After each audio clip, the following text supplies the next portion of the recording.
Hello guys, આજે છે શીતળા સાતમ, એટલે આજે આપણે જઈશું ગામમાં. આ છે શીતળા માતાની પ્રસાદી. તે તેલ, ઘઉંના લોટ અને ગોળમાંથી બનાવાય છે.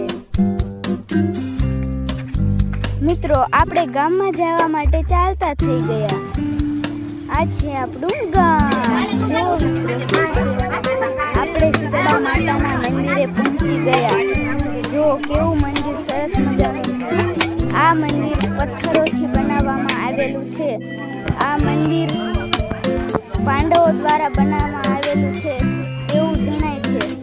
જો આ મંદિરમાં ઘણી કલાકૃતિ પણ કરેલી છે. આવડા મોટા પથ્થર માણસ તો ઉપાડી ન શકે, એટલે આને પાંડવો દ્વારા બનાવેલું ગણાય છે. જો કેવું મંદિર છે. આ છે બીજું મંદિર. આમાં ઘણી મૂર્તિઓ છે. આ મંદિર પણ જૂનું છે. જો કેવું સરસ મજાનું આ બીજું મંદિર છે. મિત્રો, હવે આપણે જઈશું ત્રીજા મંદિરની ઓર. આ છે ત્રીજું મંદિર. આમાં પણ મૂર્તિ આપેલી છે. આ છે ઝાડીનો સરસ મજાનો બગીચો. આમાં ઘણા પશુ પક્ષીઓ રહે છે. જો આમાં ઘણા બધા વૃક્ષો છે.